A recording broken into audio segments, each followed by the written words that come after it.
Okay guys, this is it. This is my new project, Day Tripper. And I think I've showed you pictures. I don't know if I've taken any video of it, so I like the way Bruce kind of did his, so I'm going to try and take you on a little tour of what I've got to do here before this project starts here. You can see it's been converted into an inboard, and that's all of course going to be coming out. Got some work to do up in there. All that hardware is going to be coming off. You can see there's a hole up in there where the cut bearing and packing is, and that's all going to have to come out, and that's going to be filled and glassed in. Exhaust ports, those are all going to be filled. But more importantly, you can see this is a converted outboard, and you can see where the guy who did the work, he did very clean work, but I think he was a little afraid to do fiberglass work, because it looks like all the work he did was plywood, and he coated it in an epoxy paint, and it's a pretty darn hard epoxy paint. So I'm probably only going to scratch it up, and I'll probably glass that, but the plan is to really glass the whole back of that. And then I'm going to put a motor mount on the back and mount the outboard on that. Take a look around, walk around here. She's in really good shape. Really good shape. Very clean on the outside. Beautiful Dorsett lines. You can see my new mast up there. I'm very proud of it. My neighbor's backing his car out. So, heavy boat. I'm going to have to raise it up. And you can see up there. Looks nice. Alright, I'll walk around and take you to the inside. And one of the things I was going to show you here is, you can see there's some of the plywood there. I dug that out with a razor blade to see what was behind there. And it's solid new plywood, so that's good. Alright, so let's climb up. And you can see where I've now pulled out the motor. So the inboard motor was sitting right there. And let me get in the boat. Okay, so now I'm in, and you can see I've taken the pieces up, and you can see the steering, the rudder mechanism. You can also see right there are the exhaust lines going out to the exhaust ports at the transom, and a gas line going across there to both tanks. You can see the thing that I'm going to have to do is I'm going to have to replace some of the stringers.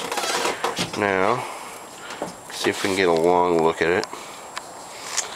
And you can see in order to get the motor in here, when he converted it, he actually cut the stringers out, and he left the slots in there. So that's all going to be taken out and replaced. And all the floors, actually I'm going to take all the floor up. I'm going to go through, I'm going to look at all the stringers. May end up actually replacing all of the stringers. As soon as I get the floor up, I'll get a better idea of what I'm dealing with. And you can see here, I've started to take the panel off the side here. And you can see that comes back, and down there we have the gas tanks, a blower, that's the trim tab pump, and the electrical. We've got an outlet here, which is nice. That's for shore power. So I've got to take all that apart, and then the batteries are down there with a that actually attaches back up on there. But there's two batteries down there. Those are going to be relocated as well. Over here we have the helm. And I don't know how much I'm going to have to do to replace this, but the steering mechanism is all going to have to be changed. Got the old Merc controls, and those I'm going to get rid of. So if any of you guys are interested, send me a PM. And that's all going to come off there too. Back to the transom here. You can see now the 59 had that step right here. But we know this is older than a 50, or newer than a 59, since it doesn't have that step there. So the problem is that you have this kind of overhang, and it creates a weak point for getting in the boat. And you can see there's some cracking right here. That's going to have to all be fixed. A few places here, and I'm sure that's probably from where people step on the gunnel to get in the boat. So that's going to have to all be fixed. It's going to have to all be reinforced from underneath, so that when my fat butt steps on it, it's not going to break anymore. I need to get in here and see what's going on with this transom. I think it looks pretty solid, which may just require some glass work, probably some bracing on the insides here. You can see there's some interesting stuff going on at the bottom part of this transom down here. So once we start taking all the flooring up and the panels off, and you can get a better look into what's going on with that. Okay, so I was going to open the door, go inside, give you guys a look in here. This floor is okay. I think I'm going to have to explore it a little more. And that bulkhead right there has got a few cracks in it. Going to have to explore that a little bit and see how much reinforcing that's going to need. Everything up in here looks good. The hull looks solid. Hull looks nice. There's one little spot there that I think is just paint crack. I have to dig that out a little bit too. See what's going on with that. Gonna have to do some woodwork on the interior. Let me pull back the cushions and I can show you that we got some wood issues here from water coming in. When we got the boat, the windows leaked. We've since sealed them up and they don't leak anymore, but water was coming in here and soaking this. And so this is probably all going to have to be replaced here. And you can see pretty much the same thing all over. Right here we have a little cabinet there with the inverter for the shore power. It's kind of cool. My little sink here that I want to keep, and I'm going to want to turn into a functioning sink so I can wash my hands when I'm fishing.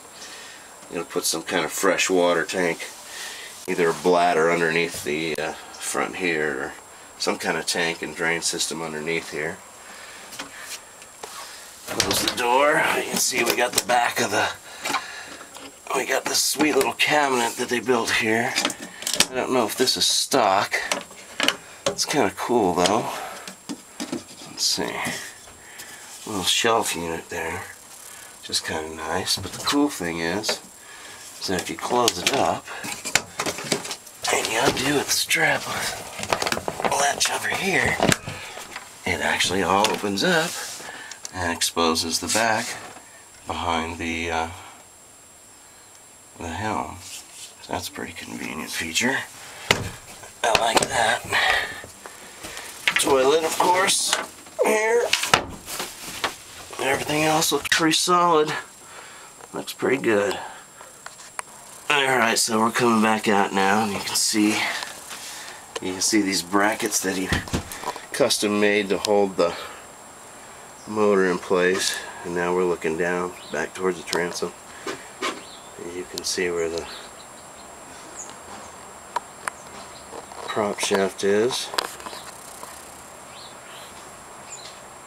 Rudder assembly's back there. Of course, the broken stringers.